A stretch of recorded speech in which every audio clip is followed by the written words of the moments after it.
Welcome to Nailed It, where we break down everything built, engineered, and constructed in the world around you. No fluff, no boring textbook stuff, just the real story behind the things humans build. Alright, houses. Let's get into it. Number 1. The detached house. This is the house. The one every kid draws in kindergarten. 4 walls, a triangle roof, a door, 2 windows, maybe a chimney if you were feeling fancy. A detached house stands completely alone on its own land. No shared walls, no neighbors accidentally hearing your 2 a.m. cooking disasters. Just pure, glorious independence. It's the most popular type of house in the world and honestly, the most iconic. The trade-off? It's expensive. You're buying the house and the land it sits on, which is why your parents told you to study hard. Fun fact, the average detached house in the US costs around $400,000. For that price, you could buy approximately 133,000 McDonald's cheeseburgers. Just saying. Number 2. The semi-detached house. Imagine a detached house. Now cut it in half and sell each half to a different family. That's it. That's a semi-detached house. 2 homes, 1 shared wall. You get your own entrance, your own garden, your own life, but somewhere in that shared wall is the sound of your neighbor's TV, their arguments, their 6 a.m. alarm, and their dog that will not stop barking. The upside is it's cheaper than a fully detached house.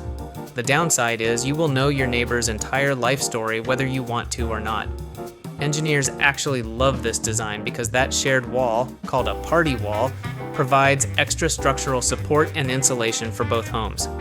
The neighbors hate each other, but the wall holds strong. Number 3. The Terraced House.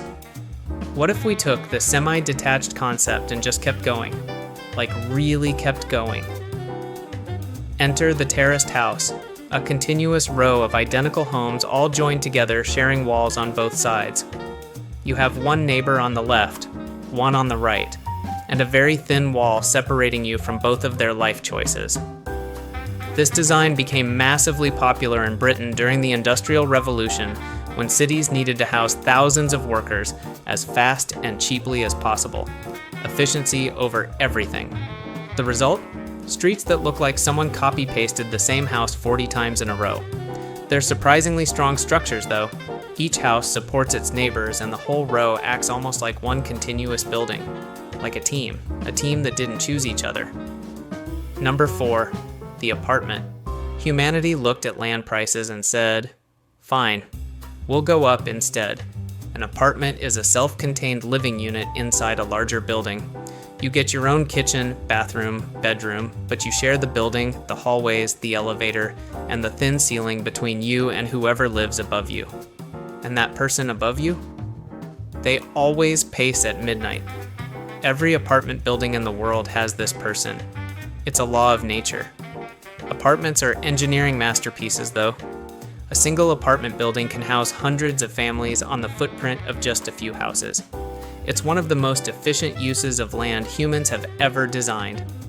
The structural system is usually reinforced concrete frames, columns and beams carrying the load of every floor above, all the way down to the foundation. Thousands of tons of weight, carefully calculated so your ceiling doesn't become your floor, which it won't. Probably. Number 5. The bungalow. The bungalow said, you know what? Stairs are overrated. A bungalow is a single-story house, everything on 1 level. Bedroom, kitchen, living room, bathroom, all horizontal, no climbing required. The name comes from the Bengali word Bangla, meaning a house in the Bengal style. Originally, these were low thatched roof homes built for the tropical climate of India. British colonists loved them so much they brought the concept back to Europe and North America. Bungalows are incredibly popular with older people for obvious reasons. No stairs means no problems. They're also easier and cheaper to build than multi-story homes because you don't need to engineer floors that support the weight of more floors above them. The downside, they take up a lot of land. You want 5 bedrooms in a bungalow? You're basically building a small airport. Number 6. The Townhouse. The Townhouse is the compromise nobody asked for but everyone ended up needing. It's narrow, it's tall, it has multiple floors, and it's usually attached to other townhouses in a row, like a terraced house but taller and with more stairs. The design was born out of necessity in dense cities where land was expensive, but people still wanted their own front door, their own entrance, their own little piece of the city. So engineers went vertical. 3, sometimes 4 floors stacked on a footprint barely wider than your living room. Structurally, townhouses are fascinating. They have to be incredibly strong laterally because their narrow width makes them vulnerable to side forces like wind. The walls basically act as shear walls, engineered to resist the building tipping sideways, which is a lot of engineering words to explain why climbing 4 flights of stairs to get to your bedroom builds character. Number 7, the tiny house. Somewhere around 2015, a group of people looked at normal houses and said, what if we made it smaller? Like really smaller. And thus the tiny house movement was born. A tiny house is typically under 500 square feet, sometimes as small as 100 square feet. For reference, your bathroom might be bigger than that. Everything in a tiny house is multifunctional by necessity. The bed folds into the wall. The stairs have storage inside them. The kitchen table becomes a desk. You basically live inside a piece of furniture. The engineering challenge of tiny houses is immense. Fitting a full plumbing system, electrical system, insulation, and structural framework into something the size of a garden shed requires serious precision. People choose tiny houses for lower costs, minimal environmental impact, and the freedom to move. Many tiny houses are built on trailers. The one thing nobody talks about. You will never be able to have people over. Your entire house is smaller than a dinner party. Number 8, the Stilt House. This one is for the people who looked at the ground and said, no thank you.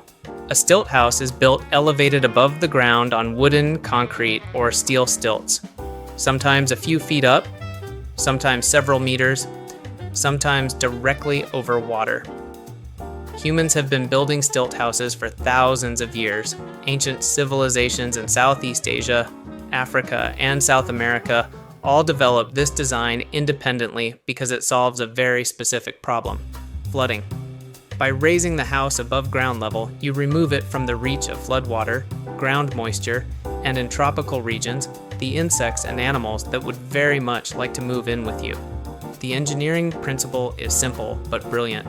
The stilts transfer the entire load of the house down to the ground or riverbed below, like legs on a table, but the table is your house and the legs are 3 meters tall. In the Philippines, which you might know something about, stilt houses called bahay kubo have been a traditional housing solution for centuries. Built from bamboo, raised above the ground, naturally ventilated and perfectly adapted to the tropical climate. Sometimes the oldest engineering solutions are still the best ones.